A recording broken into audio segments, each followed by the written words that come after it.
Hello everyone, welcome back to our channel Guide Hub. In this video, I am going to show you how to fix Snapchat sound not working.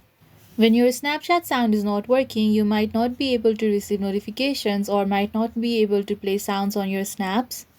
So open your Snapchat and then tap on your profile, which is on the top left corner of your screen, and then tap on settings and then tap on notifications. If you tap on enable notifications, you will start receiving notifications from Snapchat.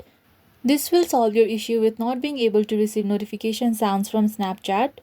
If you are not able to play any audios on snaps, then open your settings app, tap on apps, and then find Snapchat. When you find Snapchat, tap on permissions, and then make sure that the microphone permission is allowed. If the microphone permission is not allowed, then Snapchat won't be able to play any audio or record any audio. I hope you found this video useful. If you liked this video, please give it a thumbs up, hit subscribe and let me know in the comments if you have any queries. Thank you for watching.